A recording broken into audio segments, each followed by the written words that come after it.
In today's video I have a Pioneer SA7300 1970s type amplifier. I just pulled the cover off and connect up another power cord because it's been cut off. It's very filthy in the back of this thing. I could see that when I bought it. And it's got a couple of these very old Sanken, very early sort of hybrid amplifier chips, SP40W. So if one of those is gone, we could be in trouble. I don't know if you'd get those parts anymore.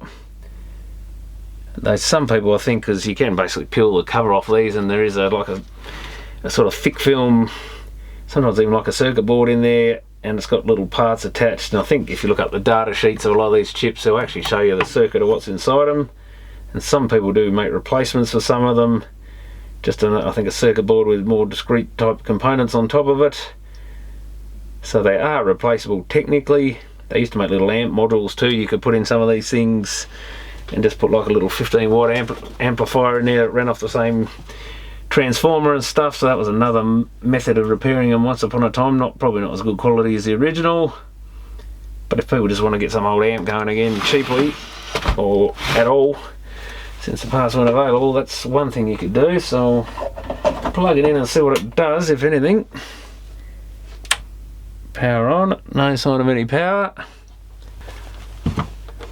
I'll firstly check that whether I guess I should check before I even do that. Let's just check we do have continuity across the mains pins. Yeah, we do. So it's not a blown fuse. I mean, this has probably got, I don't know what sort of light it has on the front, but that may well have blown. Where is it? Oh, it's up here. Yeah, it's an incandescent wire. Look at the wires going up to it. So let's just check for DC on the outputs. I guess are the outputs on A and B? Because if one of those chips is gone, that's the sort of thing you'll get. I'll just double check all four of them. But if we don't know if we're actually powered up yet, then that's probably not going to help much. There's another fuse there. I guess we should just check it. Looks like it's on the low voltage side.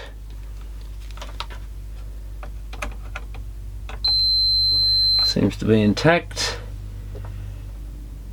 Now where's the main filter? I've got these as the main filter caps.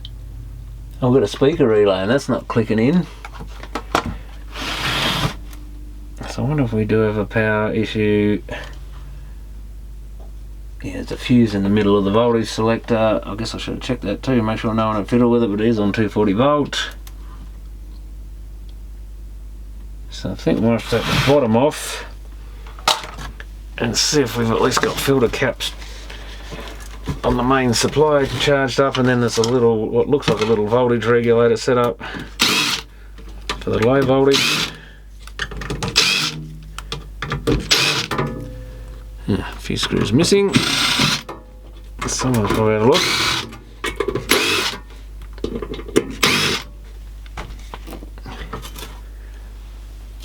That bottom definitely needs a clean, plenty of filth in that. God, look at those capacitors. That's them there with like 5 pins on it by the look of it. Is that what that is? Yeah, there's the second one. That's pretty messy looking stuff. And we should have a fair few volts across these. 35, not that much I guess, but it is only a smaller amp. 35. Is that a amp chip with a massive dry joint on it? It's close to one. I'm not sure if it is an actual. All the joints look pretty bad on that one, and same with that one, aren't much better. So let's hope they haven't blown any of those up. But I think we better, yeah, that one's definitely got a dry joint on the second pin, I think. And the other thing I was going to look at is that little transistor. We can get an earth on the RCA connectors. 35, that's probably in. 36, that doesn't look the best, and 46. Well, I'm not sure that's regulating an awful lot, but there's a bunch of capacitors here. That's some of them probably. Where's it getting 45 volts from? That's on that fuse. Oh, is that a different rail maybe? Oh, of course the fuse is probably AC on it, is it? I know, 48 volts there. What's that little thing? It is an IC. I've got one integrated circuit by the look of it. Let's see what we've got on that.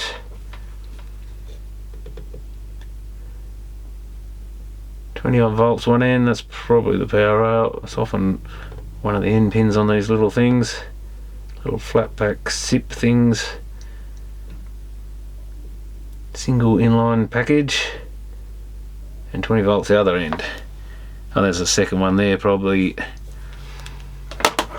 Well, before I do any more, let's see if these caps actually discharge themselves or whether they're going to sit there. Yeah, slowly going down.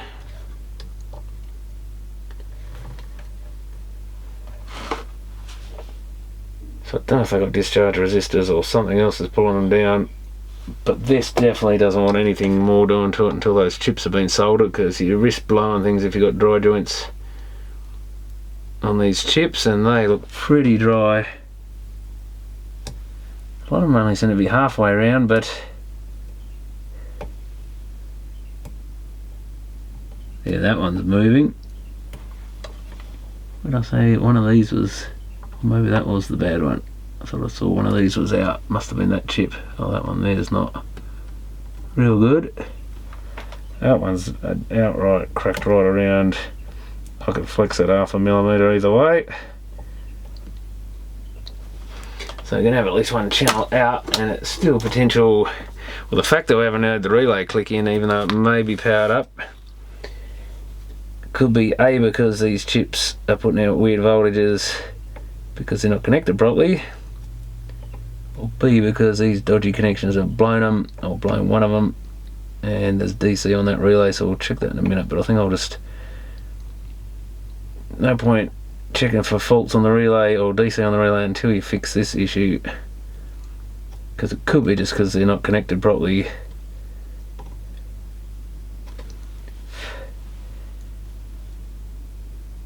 The rest of the joints in it look pretty spot on, except maybe that one there. Yeah, whatever that component is across there is a little on its way. Not bad though.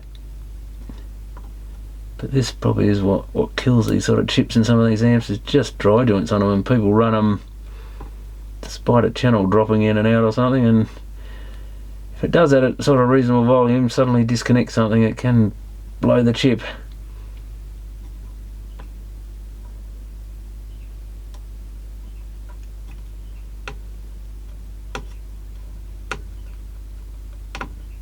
Couple of them need a little touch up. And down here, I'll check everything. That one's got a pretty bad looking solder joint on it. Whatever that is that just a connector? Yes, even these output connectors, I think is what they are, aren't the best. And we'll check the relay itself. That is pretty dry, because the relay of course vibrates and stuff, so that can be enough to, and it's a big component that gets vibrated around, not from just its own mechanical vibrations when it's used, but if you move this amp around,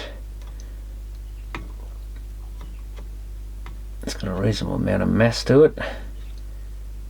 Is that the main relay? That must be the coil there and there. So what has it got? How many contacts has it got in this thing?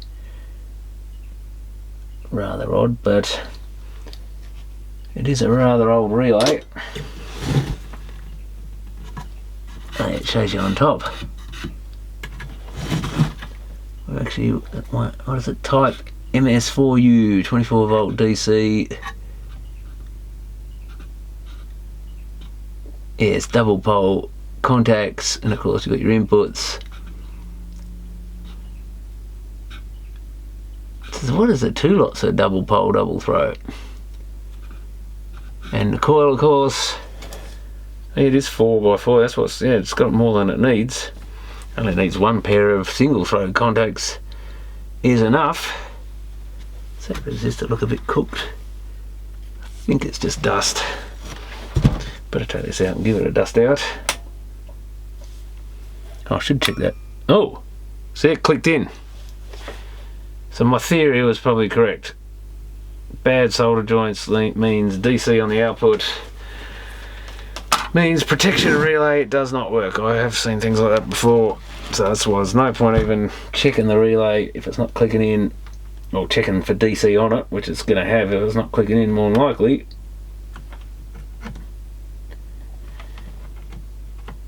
I think I've got the switch still on A plus B, yeah. So that's probably a working amp to a degree now. No doubt it's going to have a lot of scratchy pots. A few of these capacitors definitely aren't checking in this thing, because they've been hot for sure.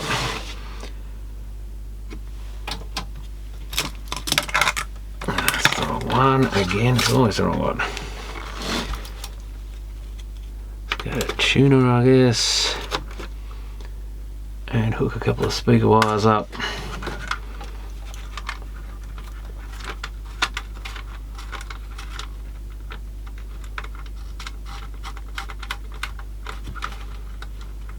Whoa, that one's tight. I know it's going now. Maybe I was pushing it to one side a bit.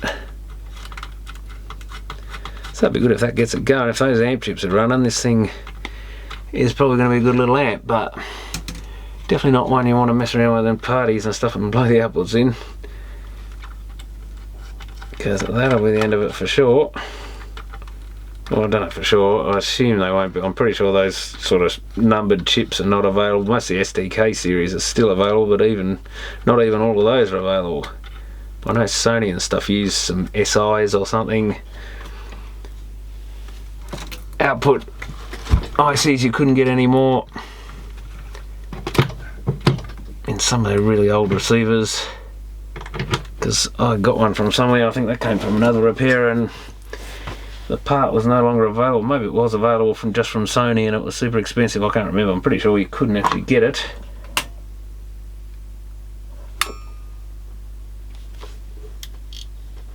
Well, I'm not hearing anything. Tape monitors off. Well, I would have thought there'd be some scratching. Ooh. Don't know what happened then. Why did that suddenly kick in? We've only got one channel, but that might be my dodgy speaker connectors again. No, they're connected. I think it just dropped out again. Oh, is that my connector? Oh, maybe that's what it was. I have to fix that. Test all the switches, because that'll cause the channel to drop out sometimes. Ooh, speaker A, nothing. That's our issue, maybe. Ah, speaker switch. Last thing I want to be faulty is have dodgy speaker switches and stuff. I'm on A. That's definitely what we don't want on an amp, with these sort of chips, things cutting in and out like that. It's exactly what I want to avoid, so I'll try giving that a clean. It looks pretty tarnished, that switch, but I'm not sure. Maybe that's just a bit of black plastic. I think the contacts might be on the other side actually. Anyway, I'll give that a good dose of cleaner. Yeah, I must fix those. That RCA socket's had its day, I think. Again, something I don't want happening. Speakers cutting in and out on an amp like this. Of course, it waits until you turn the volume up and then cuts in. Now we're there. 2 channels. So everything is pretty scratchy on this. No shocks there. They've got these old open switches, which doesn't really help. Don't know if there's anything on that side. Maybe something. Mostly on the other side, I think. But I suspect we've still got one channel a bit low.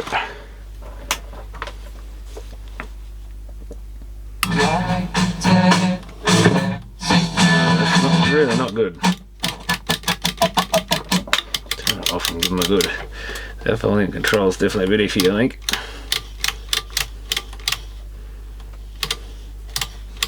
Feels a bit tight too, really, but that might be normal.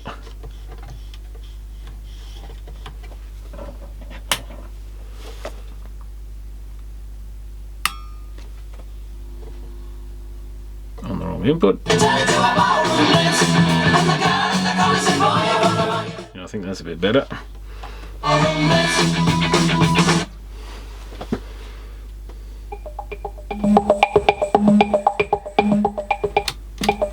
Yeah, that's not good.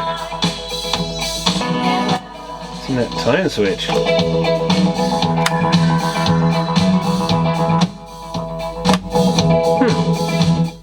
So that tone switch actually makes that channel come good again.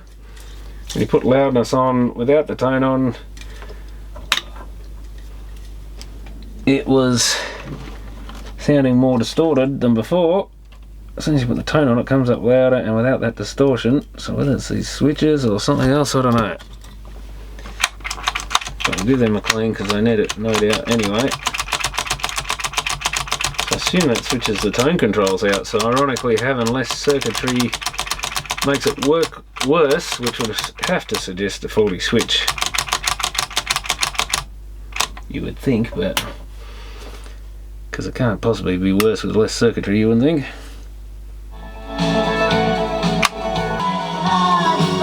So just a dodgy tone switch or loudness switch by the look of it. Just bad contacts in that. I guess we should do the tape monitors as well. And I think that's everything with the power switch in, and generally I don't like putting this stuff in power switches because sometimes it can make the mark over and carry on.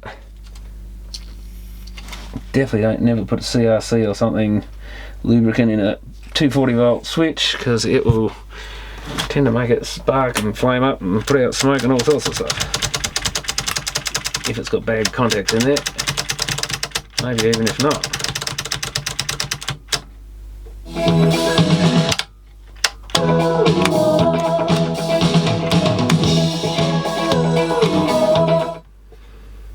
Yep, so that's everything done there, I think. Probably should put a new lamp in it because it's really annoying having no power lamp to even indicate that the thing's on. And definitely these caps want to look at. I mean, that one may have always been like that with not a lot of plastic on top. But I think in this amp, in particular these amp chips, again, doesn't hurt to check your capacitors are all good in case one of them affects the amp chip and blows it, but probably not, but it could do. Now, I want this, where's this lamp go to? Ground, and that pin.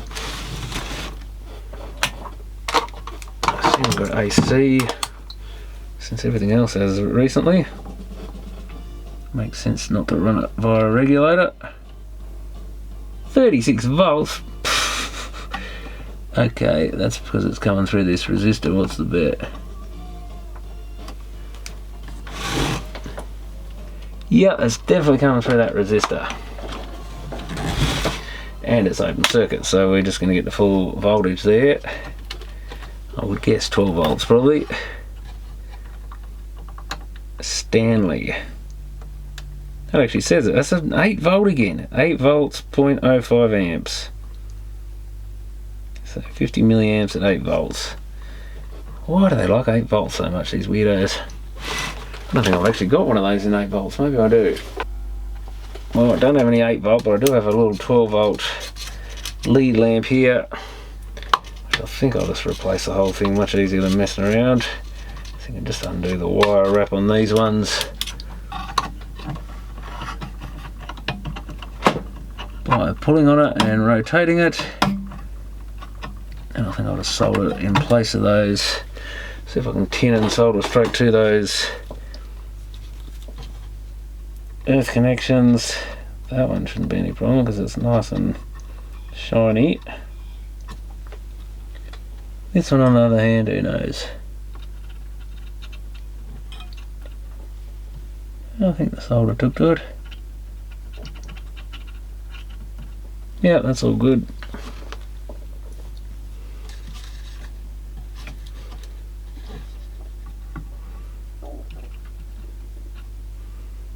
Not sure why they bothered to wire wrap things in the amplifiers and stuff, but it was more a computer thing normally.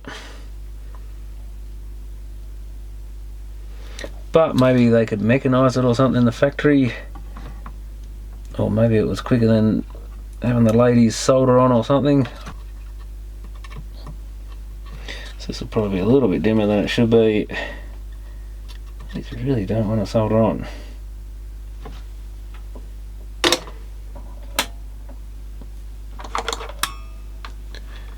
And it's very dim.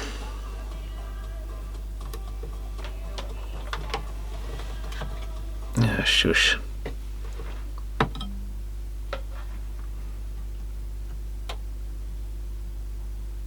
Three volts? What the actual...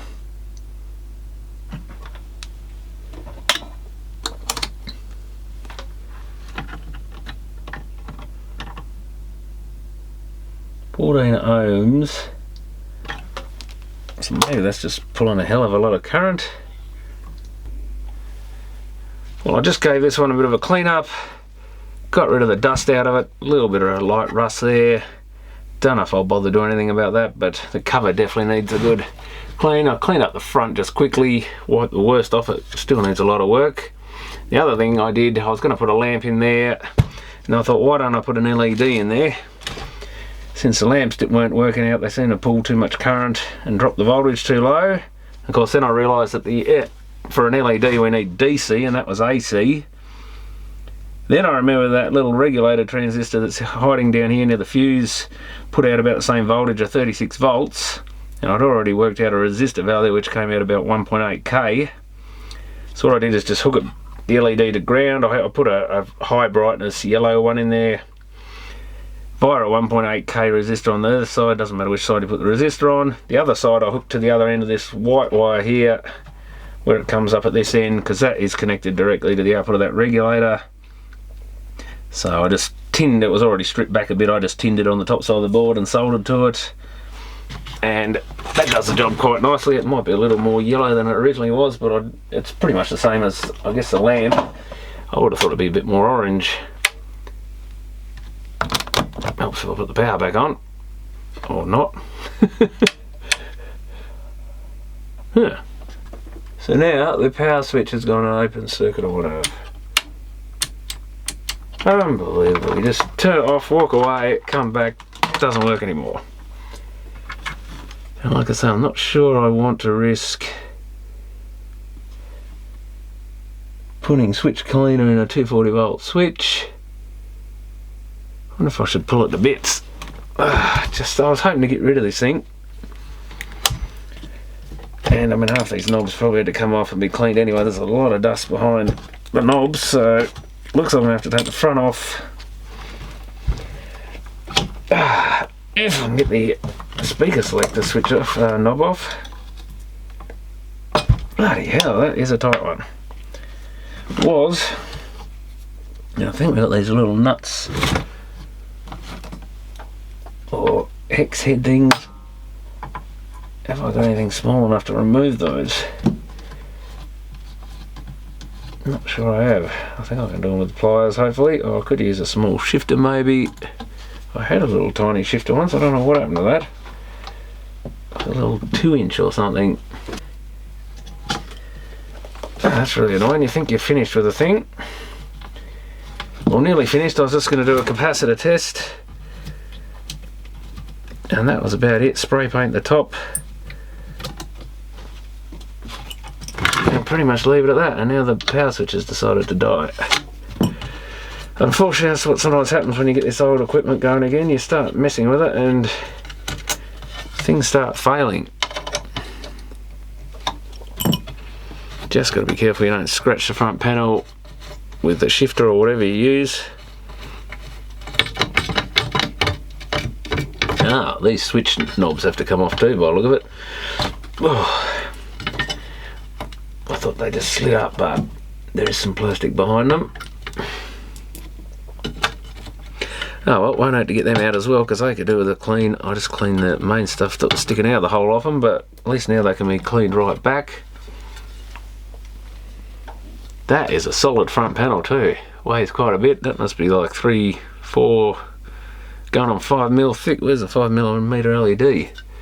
Because that's getting up there. Bit excessive really for a little amp like this, but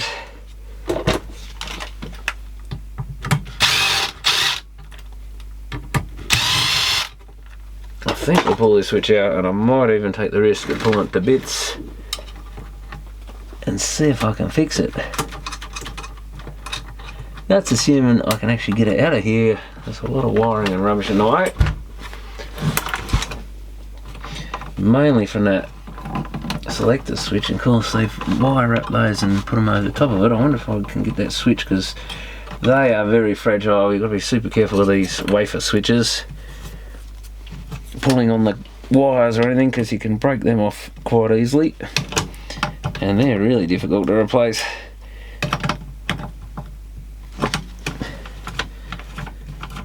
Very hard to get replacements for things like that these days, unless you can get another wrecked version of the same amplifier. In this case, sometimes they're in test gear and whatever. Now we're getting somewhere. Oh, can I? Yeah, if I can push it back out the bottom, I might be a lot better off, but I don't know if I can. We've got a lot more wire length.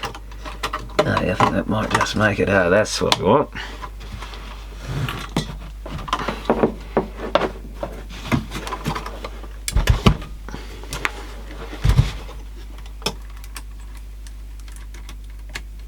Now, which side was shot? I think it was it the white and yellow wire bit? It'll probably work now that I've done all this.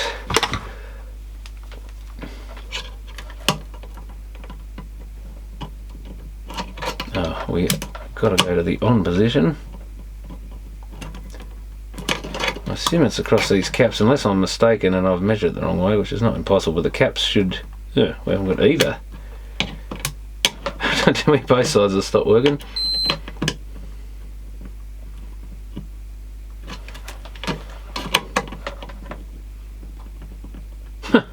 Gotta be joking me, I'm sure it's a double pole. If we go back that way, we should connect to these other ones.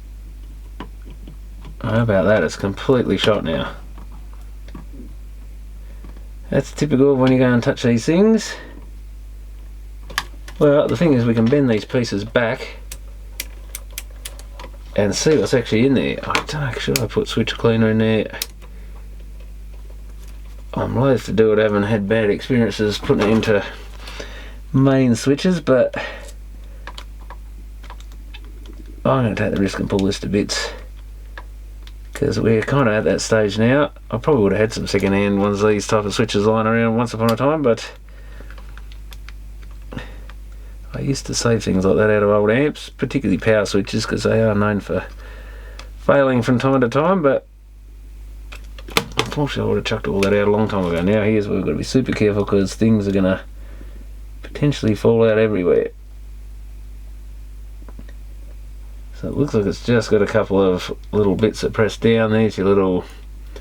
You've got to be careful, because these bits will fall out as well. Try and put that somewhere. I probably shouldn't put it near the edge of the bench, because I'm bound to hit it with my elbow or something. So there's the pair of contacts in there. They should just tilt like so. So the question is, are they not being pushed? Yes, they can pivot from the middle bit. Back the other way. Oh yeah, they're blackened. Should better just lift that up. The good thing being double pole is you can potentially, it looks like it's got some black grease or something, you can potentially flip them round, though you're still using... I wonder if I should flip... why don't I just... Knowing where it's burnt, I could just flip this whole switch upside down and solder to the other side. Well, let's have a look at it anyway. I might bring the camera down, I guess would help. That's better. So there's our two little pieces I just pulled out, and you should be able to see, if I can flip it over without flicking it across the room or something annoying, that they're blackened on one end. That end's there, whereas they're nice and shiny on this end.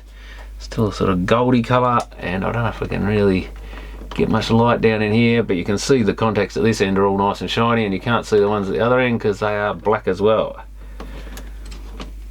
Now in theory, that's got like lumps or something on it. It's like it's got dried grease or something, or is it burnt? Because that metal shouldn't have it. It's got almost like two little bits sticking up as if they were contacts.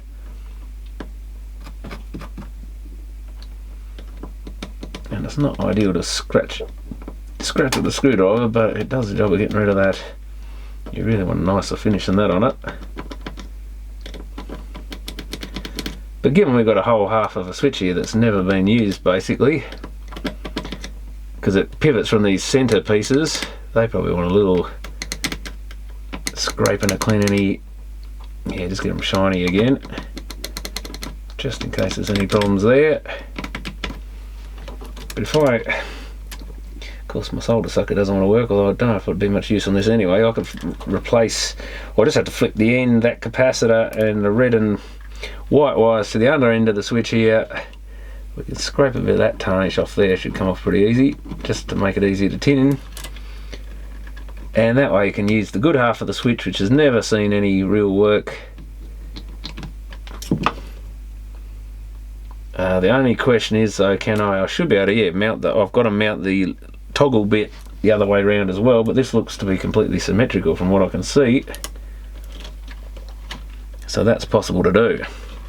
And we'll just have a quick look at these bits. I assume that it's just got a coating of something black on there. Even just cleaning that off is probably enough to get it going again. That's really weird. It's not like your normal carbon. I mean, maybe it is just carbon, but almost looks like some dried up grease or something. There's such an extent of it. That would probably work fine now. Or the other option is, do I just be lazy? Yeah, those really need a good clean up. I think we'll swap the wires over and then put those contacts back the way they originally were to the good side. I mean, even that's a little tarnish maybe. You can see where the contacts have been keeping part of that clean. Where's that micro scrub stuff? It wants something very fine. Even sandpaper can be too much. Or maybe I should put some, I think I'll put some metal polish. But can I get it all out of there again is the problem. And it's a bit iffy.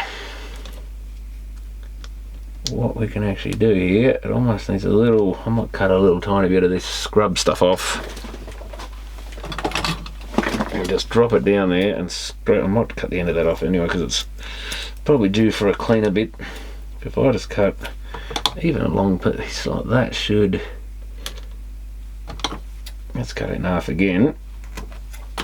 If I can drop that down there.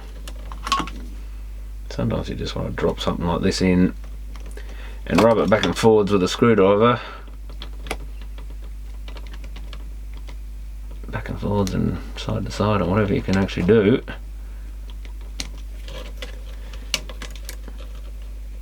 Oh yeah, that's improved it already. I got half of it done. It doesn't seem that should move. Why won't you move? So I'm going to have to go back and forwards a bit more.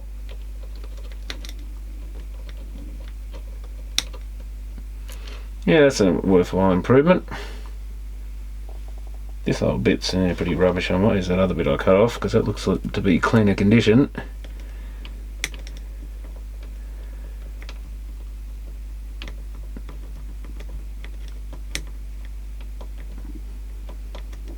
Maybe try and go around in circles or something.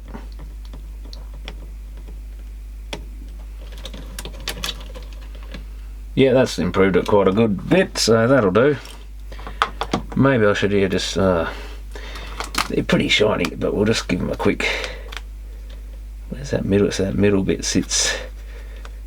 We'll clean the middle bit because that's definitely done some work. I think it just sits on these two, there's two little bits sticking up in the middle, I think is the main, that's the dirty side of the switch, we don't want that. The main contact point, I think.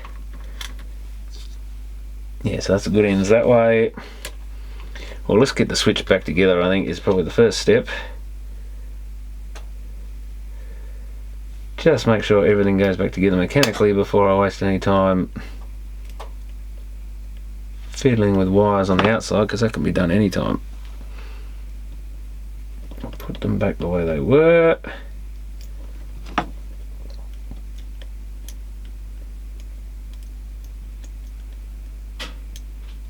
That's the sort of fiddly stuff you're going to do, but at least it played up now rather than you try and sell it or something, someone gets it and straight away it doesn't work. Now it must have been, I didn't take too much notice of the way it was anyway, so that's off, so that would have been the up. Up is on, so we want it to push that way, don't we? Okay, so careful with these things because those bits will drop out because they're just little pushes, so when that's up, that pushes those down. If if I'm not mistaken. Yeah, didn't set that on very straight, did I? There, I think. Yeah, that's it. So I better check. This is definitely going to work. And the up is on. It's got the American style up is on. Yeah, so that should have pushed those contacts down, and we should be connected from there. Just as we have three hands, would be really handy. To there. And from that one to that one. Yep. So we've got an upside down switch now. Just got to bend those little tabs back into place.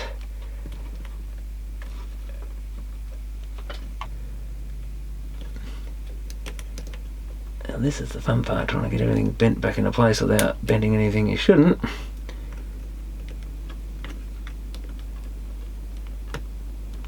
That's it, that's not too bad.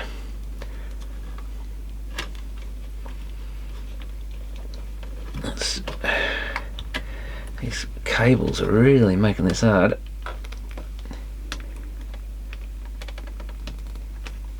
Oh, not so much for a nice quick job. But like I say, I'd much prefer it plays up now while I'm messing around with this thing than put it all back together and find out later, or sell it or something. And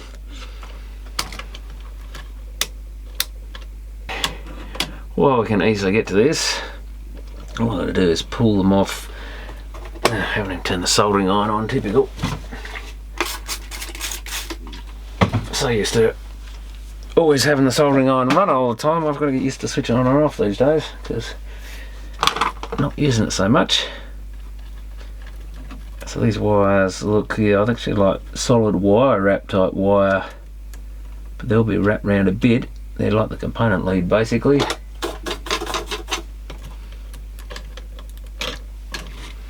Let's get a bit of fresh solder on there if this thing's warmed up.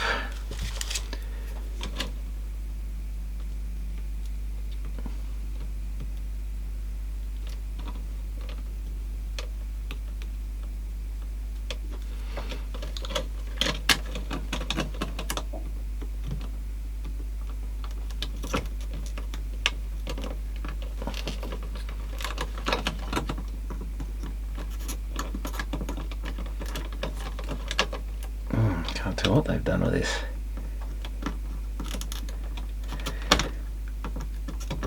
I can see something wrapped around there. What is going on here? It's just going around in circles. I might be better off just cutting it off, I think, and starting again. Although, we'll see if we can get some of that solder off.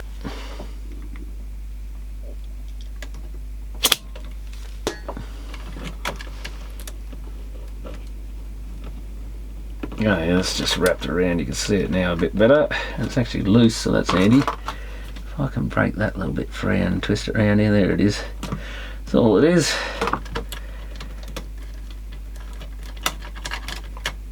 Get that out of there. Now I've got to try and undo the capacitor. I think that's the end of its lead, wrapped right back around to its lead there. Yeah, that shouldn't be too bad. Because this capacitor's just there to stop the arcing of the switch contacts and making electrical noise and stuff.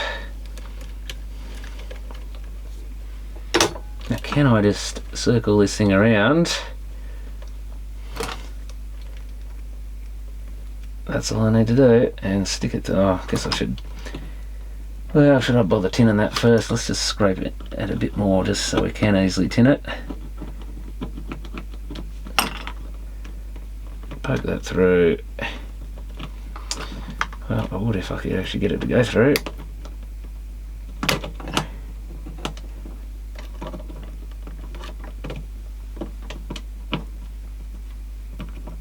Just wrap that around a bit. Same with the other. Guess we could straighten that out a bit in theory, but probably doesn't matter that much. Just make sure it's not about to snap off or anything. That's got way too much length on it, really. They certainly wrap that well and good. I might just cut a bit of that off.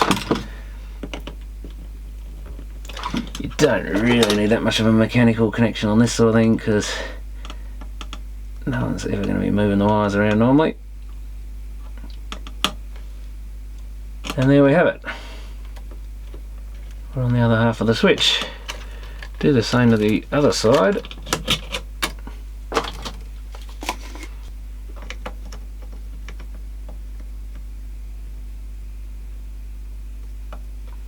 Get a nice bit of solder all over the terminal.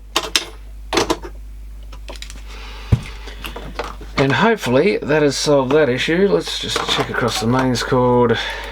That should be on. So there we have it.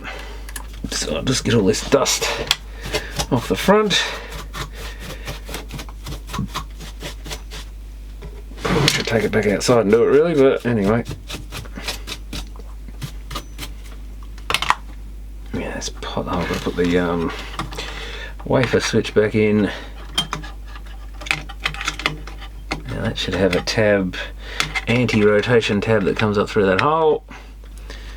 So there's no chance of getting anything wrong there, even though at least with these spline shafts you can just put the knobs on any way you want to match the front panel.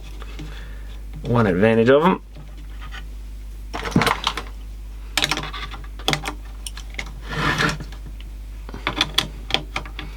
So yeah, just make sure that little anti-rotation thing comes through a hole.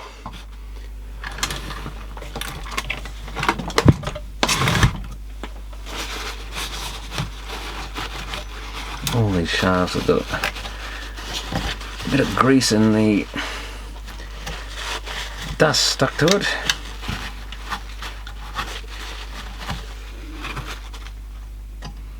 I do wonder with that volume control whether I can't get something in there to loosen that grease up on there. That seems a bit...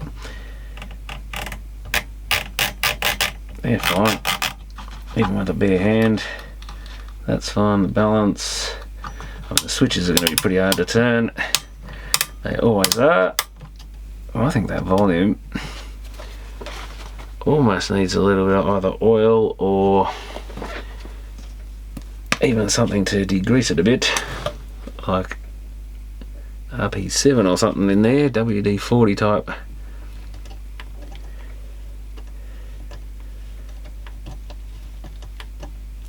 Whether it will penetrate down in there, be a lot easier if I put a knob on it rather than grating my skin on it. Sometimes just moving them a lot will loosen them up, but that does feel still it's starting to get a bit looser, I think. Let's actually wipe that stuff right off there.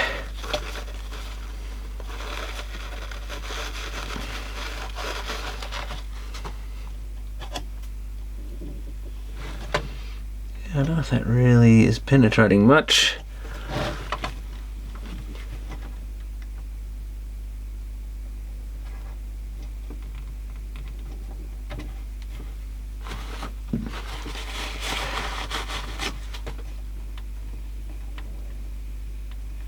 Have I improved it? That's a good question. The other option is to pull the whole pot to bits, but that's a major job. I'd just like to get it a little bit looser. Maybe it really needs a bit of degreaser and then followed by a bit of oil, but can you get the degreaser back out is the question. Again, put the knob back on. Oh yeah, that's now we're getting there.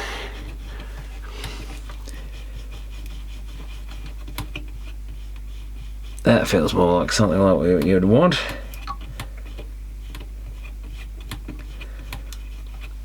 You don't want it too loose, not completely free, but not too stiff either.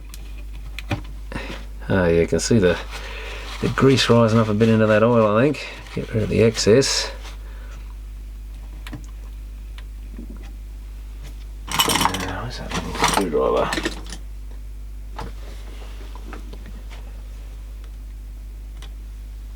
Definitely got a bit of grease stuck around there. If we can get that out of the way, the oil might have a chance of getting down there.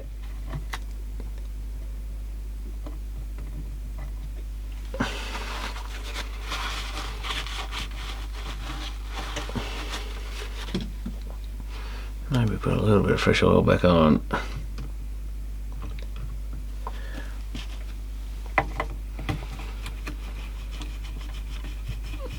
Yeah, now I don't have to use any real force to do anything. And I think there's more grease working its way to the surface.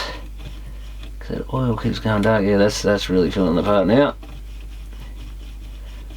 Probably don't want the oil actually to make it down right into the pot. But you want a thin layer just to get in, at least lube that grease up a bit. Yeah, that's still a bit looser, but that's not too bad. Don't know if we can make that move up and down. Probably. Oh yeah, we can a little bit actually. That's one way to get it to try and penetrate down a bit lower.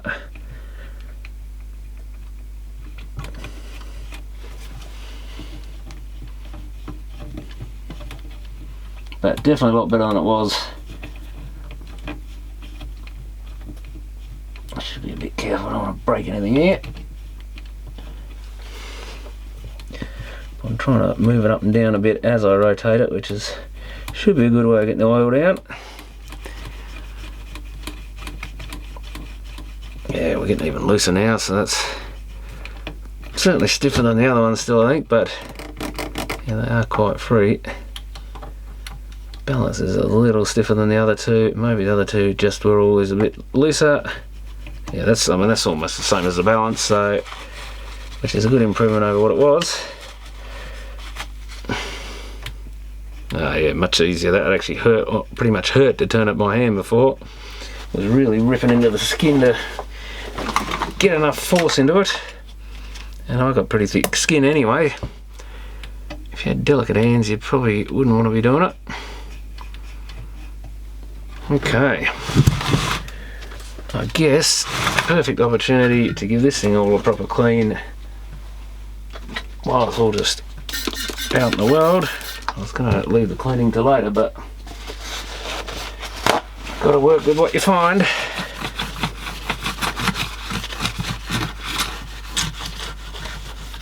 Luckily not too many scratches, but there's a bit of a nasty one there, and a little bit down the bottom. A few marks on there,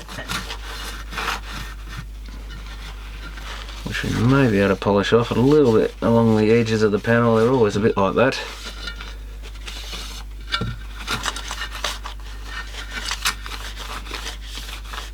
I guess we'll just call it patina. Put a positive spin on it. And if we get in around and do these little holes,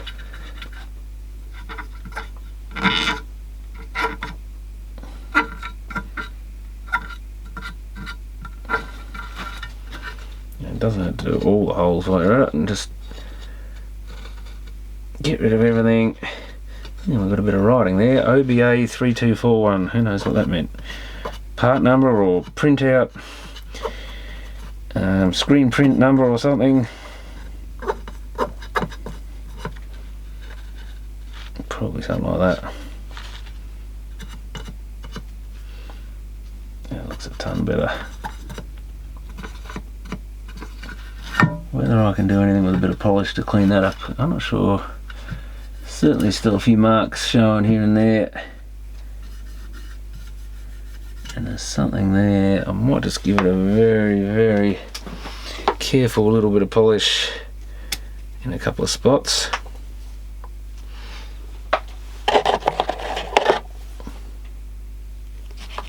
Just right on the dirty bit. So it probably will get any, if it's a bit tarnished or whatever. Well, it wouldn't be tarnished so much with the aluminium, but it's the same kind of thing. It goes a bit blackened. If we can take that off it. But that's so deep it really wants sanding off.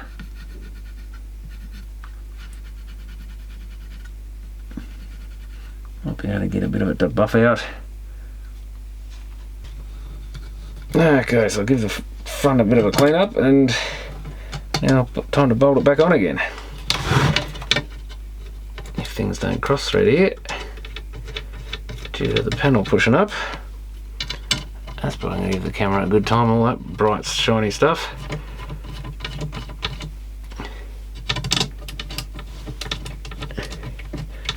What is this? This is a 7300. I wonder the other one I had lying around here, a 5300 or something.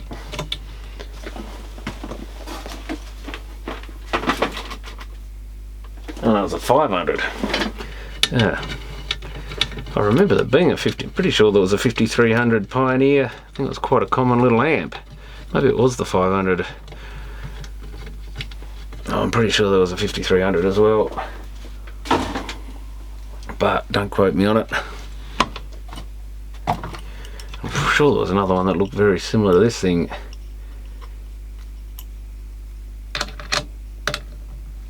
But who knows?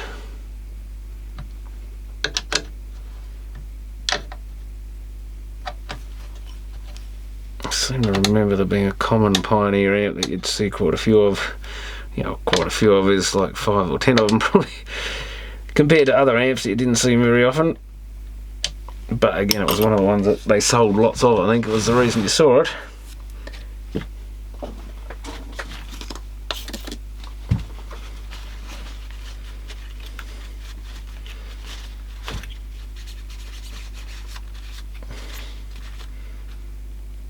Dust on the inside then, I forgot. So that's something I don't remember seeing in the past, but it seems to be quite common now. Now, are those two knobs identical? I assume so. It'd be odd if they weren't, I guess.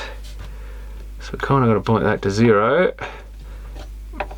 Double checking that we got that at 0. And problem is sometimes it doesn't always work, but that's perfect on 10 when you turn it up. The other one's just our selector switch. Get the dust out the back again. That has a few scratches on it, unfortunately. This one was probably the one that was on the volume, since that one gets the most use normally. There is a little slot in this, probably could do with a bit of toothbrush action, to be honest. Don't know if it's not particularly dirty, but it would probably make a slight difference. If you want to get them really good, that's the sort of thing you do. Every last little dirt receptacle. No, that's better. I was going to say that didn't feel like it. If I go to the tuner in the middle and point it straight up, you can't really go wrong with doing that. Perfect.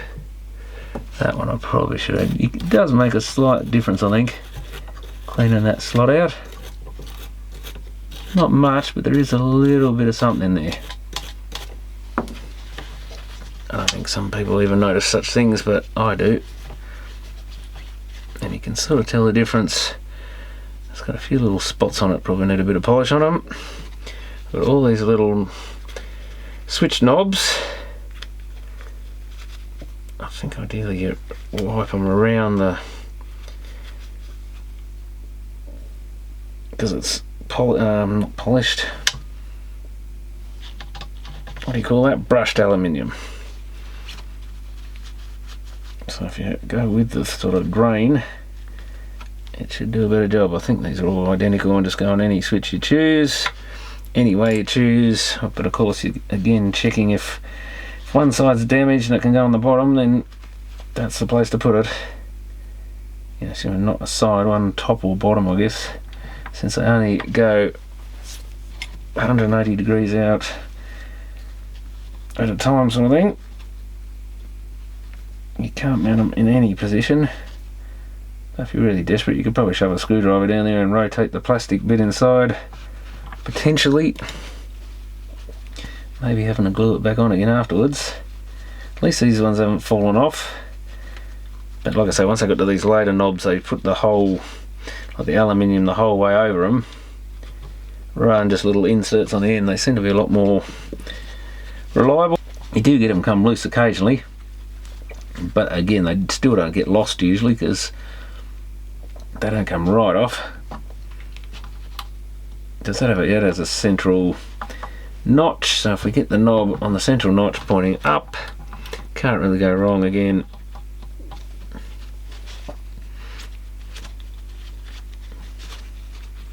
We've got speakers. That one could definitely do a little bit of scrubbing.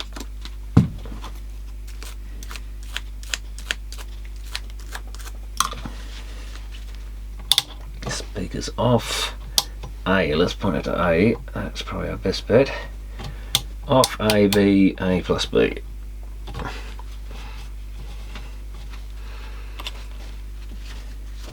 Yeah, it looks a damn sight better than it did though. Once I put the top cover back on, it won't look so good. That's got to be spray painted. I'll have to clean that up a fair bit before I spray paint it because it's rusty. That you can't tell where anything is except the ends. If we point that to 5, plus 5, absolutely perfect. Oh yeah, one click gets it, like it clicks to exactly on 0, which is a good sign. If you're out, it probably would be to one side or the other. So it does have a central position, you just can't tell because it's, well, unless you want to count them, I guess. You can't tell which particular click is the central one. And I can't be bothered counting them when I can just point it at the, if they've done them right, they should be easy to line up. Yeah, spot on. And that one seems to have a little bit of dirt next to the black pointer thing. Is that going to come off? Actually, that one does too, so I didn't do a real good job of cleaning them. I didn't think the scrub next to that, you just give the whole face a polish. They're probably all like that. No, they're good. That one's a little bit like that. So, been a bit slack there. Yeah, looking good. So I think I'm safe to put the bottom back on, which I did give a clean. Oh, actually I'm not, because I've got to, you're always in a hurry to put them back together and get rid of them, but we'll do a quick ESR test of a few things in case we've got dud caps here. Now that it's nicely discharged as well, I'm looking at that thinking that needs, is that where I soldered that LED on? That's the other end, isn't it? The other end. There's a couple of pins that look like they've got things soldered to them that just want going over. They're not perfect, they're not dry yet by any means, but yeah, I think that's just an audio input or something, but still, that's not something you want to play up. Might just go over a couple on that switch. The longer you spin on them, the more little joints you see that maybe aren't perfect, or maybe my moving it around is starting to make them not so perfect. It could well be that.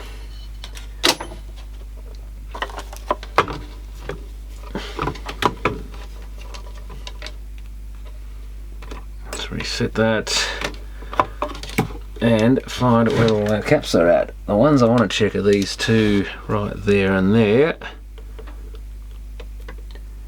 0.1, it's probably fine. 0.1, so they're about the same, and they're probably similar value caps, thousands, or can't even read them because someone put tape over them. 330s, I think. There's two more in front of them, which if I can have my leads back, is I think that one, 0.12, and that one.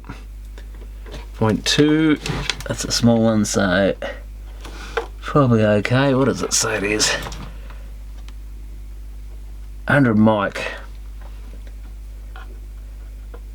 Yeah, that's fine. Better than it probably should be rated at. There's two right here.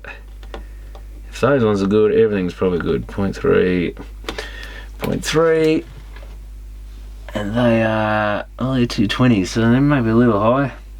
No, 0.3 for low, 16 volt, which I think they are. Oh, 6.3 volts or even lower, so you probably could, better than they should be. It's that one, I think. 0.1. Oh, yeah, and two resistors. Oh, there's a little tiny capacitor near a transistor, near a couple of coils near the amp chip. I thought, yeah, they're a 0.47 or something, I think. Where is it? That little thing, maybe? Oh, that's open circuit, or is it that?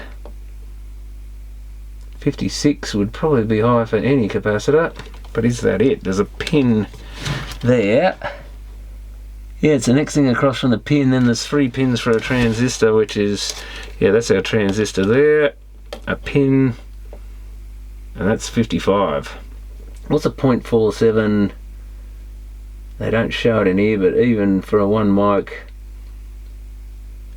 we can compare it to the one on the other channel, which there will be. Is that, no, Yeah, it is over this side. I thought it would be. I think it's, yeah, it must be there. So it is near that pin. So that's 38. So that's significantly different. I think they're .047s or something, so they're definitely iffy. I might even just, where is it? Put a bit of black pen on that, and where's the other one there? Hopefully make them a little bit easier to spot. And when I solder that, it'll just melt that black stuff off there. I've got another pair in the middle there, which are, good question. Oh, there. I was going to say nothing there look quite right, but they're further forward than I thought. 0.2 and 0.2. Oh, there's another little one right up the front here somewhere, which is it, that thing maybe? 0.5. That was it. There's some tantalums. There's another big one. Wow, I'm having trouble spotting some of these. There's two resistors. It must be, is it there? That's the two resistors. Those pins don't look bent the right way to be it. 0.4. Unless they bent them in a different direction. Two resistors. Come across. Now that's another resistor or something, isn't it? Oh yes, it's above that, or in front of that. In front of that. But which side?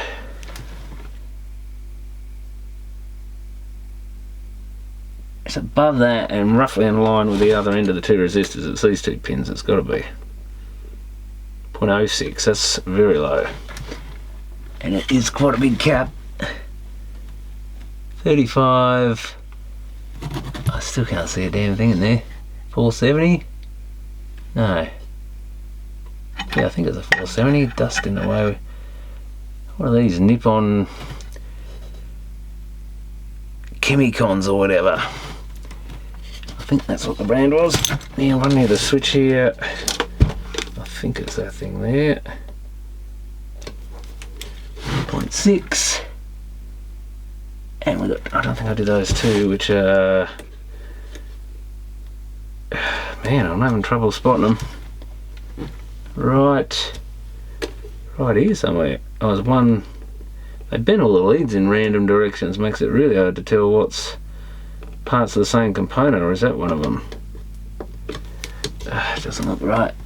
Yeah, two resistors, and then two capacitors here somewhere.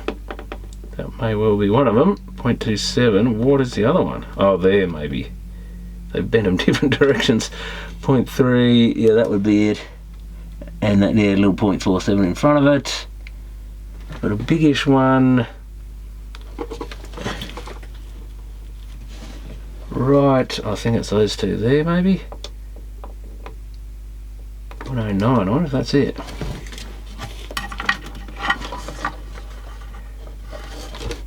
I think it's those two pins. Is it actually connected to anything there? Oh yeah, there's a lead there. And there's a couple of little orange, heaps of little orange. Let's skip them for a minute. There's two more, I think, here. 0.2, 0.2. Yeah, two more up the back here. 0.2, 0.2. There's what do you call those things? Polystyrene caps, were they? My god. So long since I've seen one, I can't remember what they're called, but I'm pretty sure they're polypropylene. I think they were polystyrene. Right, that's those two caps I just checked, isn't it? Yes, there's another one further there. Somewhere I'll be that little bit there, even though I'm on the same terminals.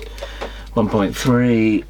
Is there another one? Yeah, I can say there must be another one matches that up here somewhere. There's another one there. 0.1. More polystyrene. I think they're polystyrene. There's an orange cap next to a ceramic cap. I think it's there. 3. Yeah, that's one of them. What value is that? 50 volt at 22. Yeah, 3 is pretty acceptable for that, and I assume these others may well be the same. except I can't see the rating on it anywhere. Oh yeah, that one is. I don't know about the other one. It's only, if there's 3 there should be 4 surely. Can't see a 4th one. So that is, got those 2 caps. I think it's right there. It's measuring the same. Yep, that's him. I checked that one, and there's one about here. 3.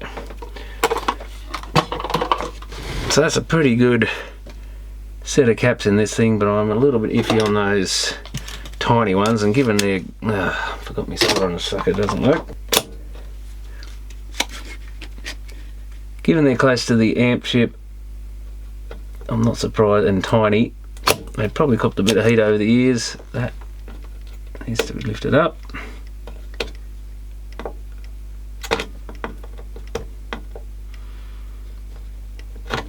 Not ideal, and that's the other one.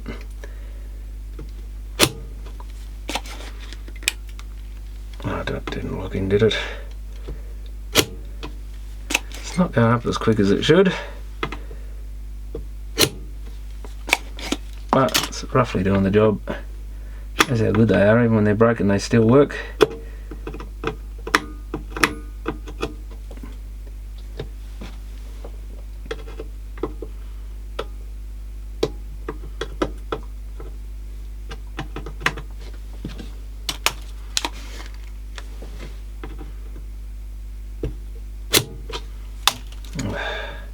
I think it needs to clean out. Is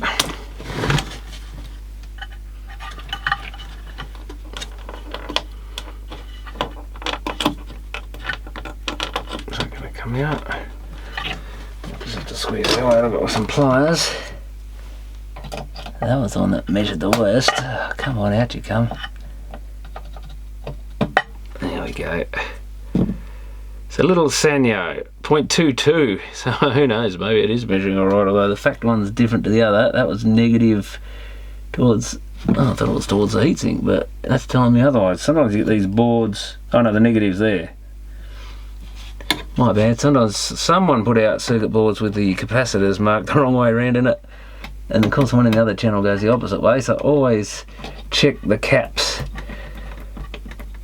Never trust the circuit board print for your orientation of electrolytic capacitors or anything else for that matter, really. Always trust the one that was in there before. Don't think I've ever actually seen one that was marked wrong on the board, but it's still something to not cause yourself grief by checking everything to what was in there. Tiny little things are. Assume that one's the same. I mean, that's amazing they lasted that long. 0.2 mic, 10 volt. I think I might have some of them. Better check these. What on earth are they? What brand? LR or something? Who knows? But generally old caps are often better than new ones, I think. Particularly if they haven't been in some horrible high temperature situation. That measures only 15, so that's definitely better than the ones that were in there. What was it, 30 and 20 something, 15, exactly the same as each other. And they're lower value and they measure better.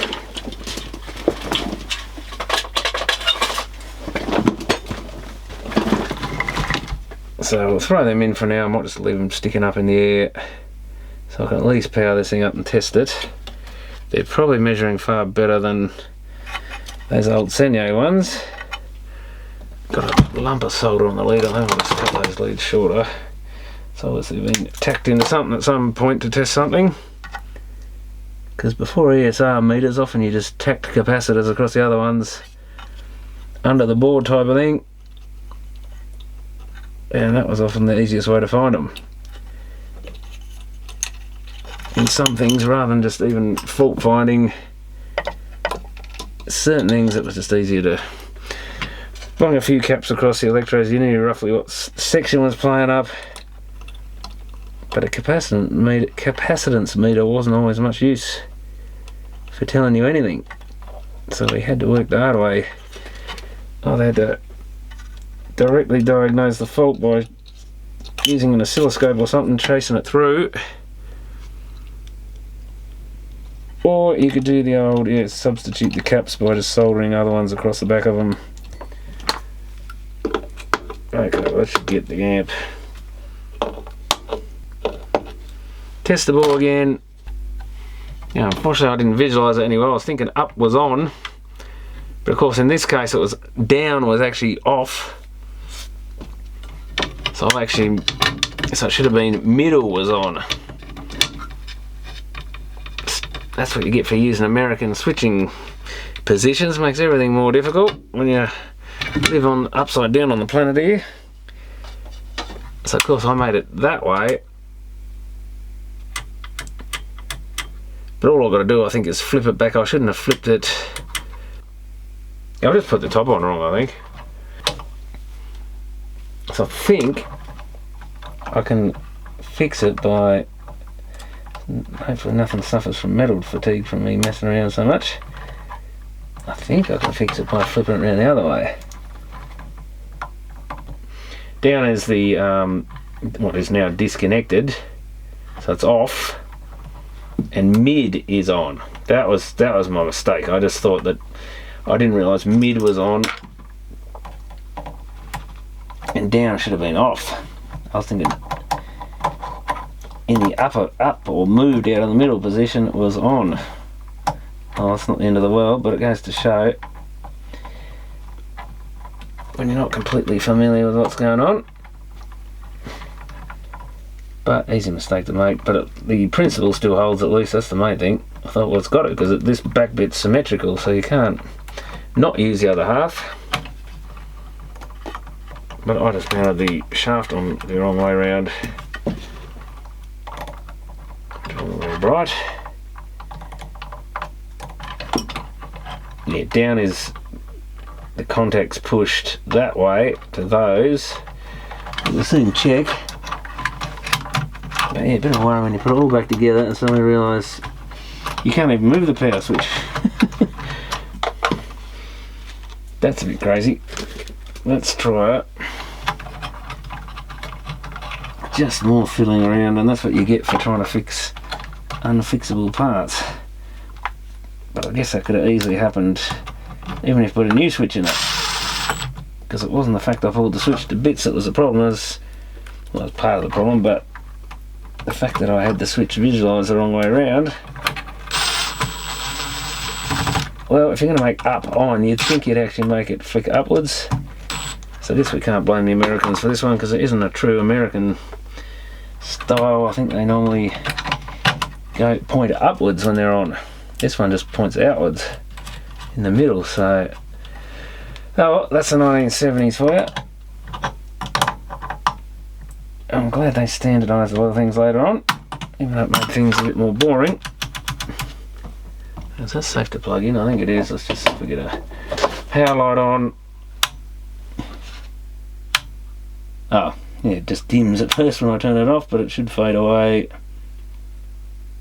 Yeah. Flick it up, we have power. Oh well, that was a bit of fun. Now I'll put it all back together again. Okay, so we should be back in business. Turn that on. We've got power light on the front. Yep, that's all good.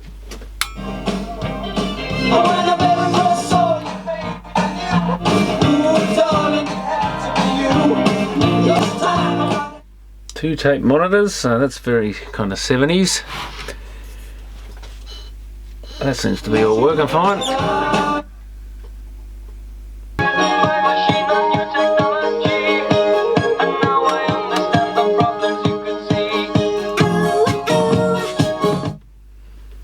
That all seems to be running fine, both channels at the right levels. Guess we better check the other inputs after the fun I had with that other amp. Oh, a couple of them now that I've had dodgy inputs.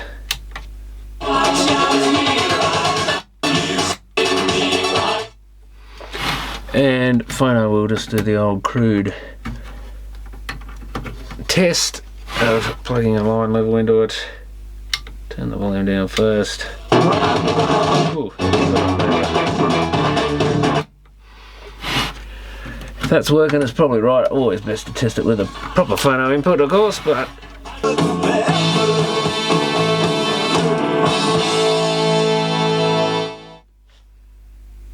probably appropriate music for the age of this thing.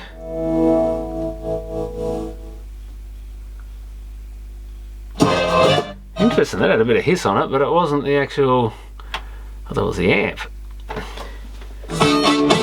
That's off the CD. So is that the original master tape or something?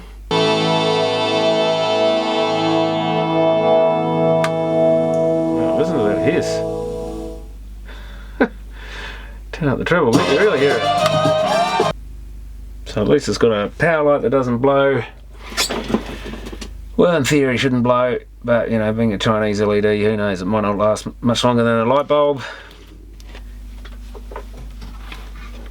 Got all the dust out of it, looking a lot better. The main problem with it now, well, I've got to put a new power cord on it, of course, is after all that nice cleaning up and making it look good, that's the top cover for it. Yuck. A lot of rust patches. Some of that might even polish off, but I'm not going to worry. That really wants cutting back on. That's actually got a little bit of sort of hammer tone, if that's what you call it. I think there's hammer toney kind of little speckly bits in there, so I might have to see if I can find a paint similar to that to recoat it. But even just putting black over that, some matte black or satin black, should make a good difference. I've got some satin black undercoat, I think, so I'll cut it back, put that on there. That was a bit more work than I hoped for. But yeah, I'll get that cable clamp out. And how much hassle is it to change the power cord? Probably a complete pain. Actually, I shouldn't have really put the bottom back on, but anyway, I'll put it back together for now until I spray paint it and everything. Looks like the active and neutral just go to these sockets. This has got the 110 volt type sockets still. God, I haven't even cleaned the dust off those or that power switch, so I haven't done the back panel very well. That needs a bit of a clean. And the earth probably just goes down underneath somewhere. Go to an eyelet on this little screw terminal eyelet thing there somewhere, probably under the chassis, under the transformer, maybe even to a transformer screw is the ideal place. But that should keep that one all going, I think. It was a bit more drama than I hoped for. But thanks for watching.